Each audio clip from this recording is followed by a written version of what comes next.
Baby! Remember when Katt Williams said that the coming years would be the years of upheaval, where people in the entertainment industry would have all their secrets exposed? It's all catching hell in 2024. It's up for all of them. It don't matter if you Diddy or whoever you is. TD Jakes, any of them.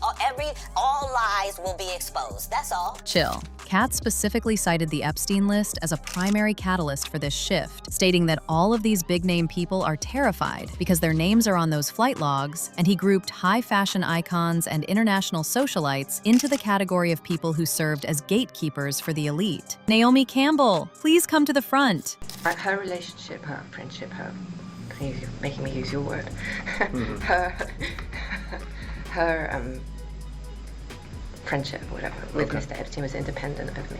Why does it seem like every time we turn a page in these 2026 DOJ files, your name is tucked neatly between a flight log and a recruitment meeting? Honey, we'd love to hear the logic behind being Kenya's international tourism ambassador while the documents are busy tracing routes through the very coastal towns you call home. Was it really mentorship, or were you just the high-fashion scout for a circle of elites who preferred their talent young and undocumented? I hope y'all are seated, loves, because this unpacking of how Naomi was actually involved is crazy.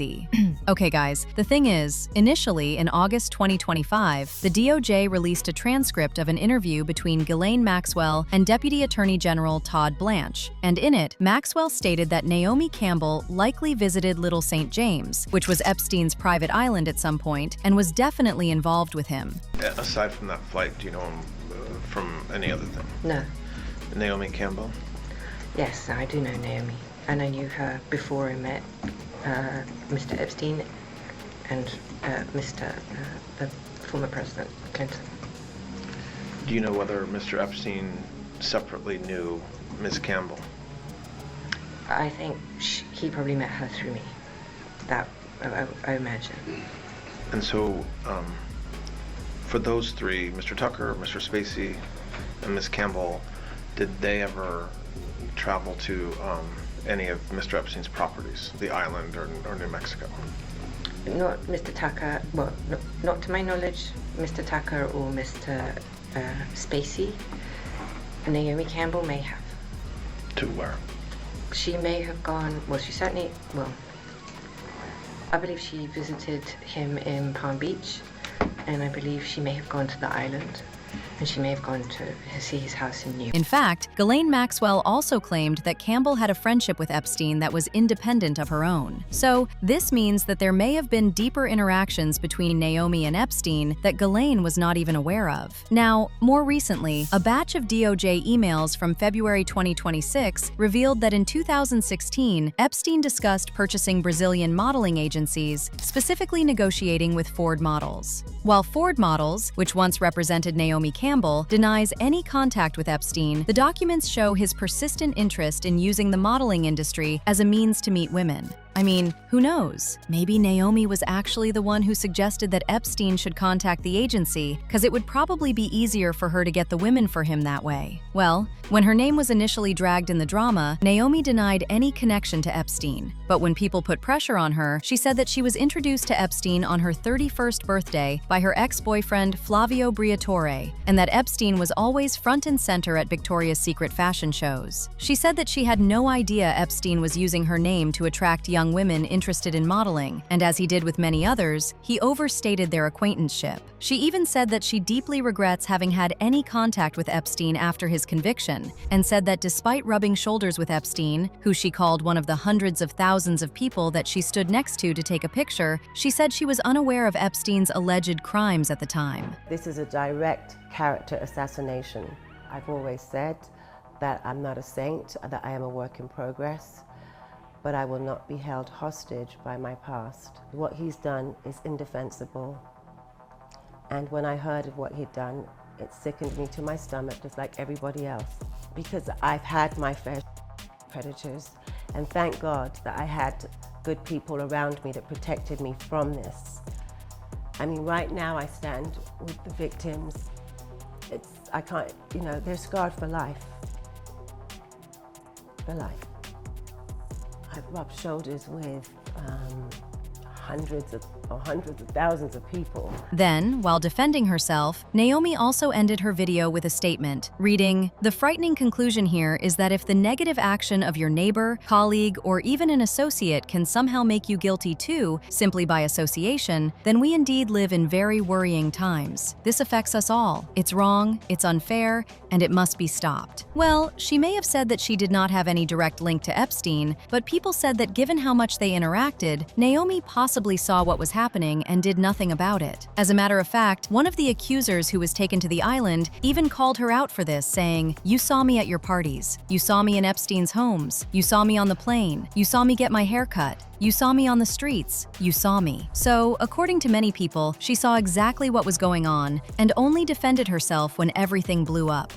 Plus, there have been receipts clearly placing Naomi in private jets that went to the island, meaning chances are pretty high that she saw exactly what was happening. However, as much as there may have been some doubts as to whether she was involved, what people are finding out now is that Naomi may have actually participated in the crimes and possibly even supplied the accusers. Okay, here is the thing. Investigative threads and summaries of the 2026 files suggest Epstein's network looked into recruitment hubs in East Africa, and particularly in Nairobi and the coastal areas of East Africa. Guess who is the international tourist ambassador of Kenya? Yep, Naomi Campbell. In January 2021, the Kenyan Ministry of Tourism named Naomi Campbell the International Magical Kenya Tourism Ambassador. And while the decision faced immediate backlash from Kenyans who questioned why a local figure like Lupita Nyong'o wasn't chosen and pointed to Campbell's historical ties to Epstein, the Kenyan government defended the move, citing Naomi Campbell's over 15-year history of visiting the coastal town of Malindi and her massive global reach. But here's where it gets interesting. Epstein showed interest in the East Africa region during the same years Naomi Campbell was establishing her high-profile presence in Malindi. The 2026 files discuss his attempts to penetrate the African modeling market, specifically looking for new talent in Kenya and Ethiopia. Coincidentally, Naomi's primary residence and focus in Kenya is Malindi, a town known for hosting an elite, often secretive, international jet-set community, which is the exact demographic Epstein moved within. And with Ghislaine's 2025 admission that Naomi Campbell had an independent friendship with Epstein, questions have been raised about whether her deep ties to Kenya provided any logistical or social cover for the group's interests in the region. Allegedly, Naomi positioned herself as a mentor and played the role of the benevolent talent scout and the ultimate big sister to aspiring models. Yet the 2026 Epstein files paint a far more sinister picture of her independent networking. While she was busy being crowned a tourism ambassador, the logs suggest she may have been scouting a very different kind of local attraction, reportedly funneling young women from East Africa into a pipeline designed for Epstein and his high-flying cronies. It's funny how her eye for talent seemed to perfectly align with Epstein's eye for procurement, making her less of a mentor and more of a glorified concierge for the elite's darkest appetites. But hey, as long as the check clears and the flight logs stay under wraps, she's just a boss giving back to the community, right? And by the way, speaking of the mentorship, there was a time Elsa Majimbo, also from Kenya, said Naomi sabotaged her modeling opportunities and attempted to control her life and her career. Elsa even claimed that she suffered from depression and heavy drinking when Naomi Campbell allegedly blackballed her. Then, after speaking out about the severed friendship, Elsa claimed she faced threats that her text messages about her past issues with white executives who wished to sleep with her would be exposed by Naomi. Basically, this means that anyone who never got in line suffered the consequences. Elsa was only lucky because she managed to get famous without Naomi, but she did mention that Naomi was the one who introduced her to the big circles in Hollywood. Of course, it doesn't help that Naomi has been close to other people who have been involved in some of the most heinous crimes like Diddy. She actually posted this photo with Diddy and captioned it, "You inspire me every day. Your passion and your drive for perfection, your spirit ignites. I love you, brother." During Diddy's 50th birthday, Naomi also posted a video with him and captioned it, "Happy 50th, brother, wishing you another 50, forever by my side." There's actually a bunch of photos of Diddy and Naomi together, including several where they are with Cassie, like this photo of Naomi with Diddy and Cassie in Dubai. And Naomi is even the one who threw the lavish birthday party for Diddy back in November 2023, literally weeks before Cassie dropped her bombshell lawsuit against Diddy. Well, Naomi has tried to delete some of the photos she posted with Diddy, but I guess the trail is too long for her to get rid of the interactions because the receipts are literally everywhere. Basically, people have always said that because of the very close relationship with Diddy and the many trips they took together with Cassie, Naomi may have witnessed a lot of the things that happened to Cassie and other people in the hands of Diddy and did nothing about it. Just like she witnessed the things that were happening to Epstein accusers and still did nothing.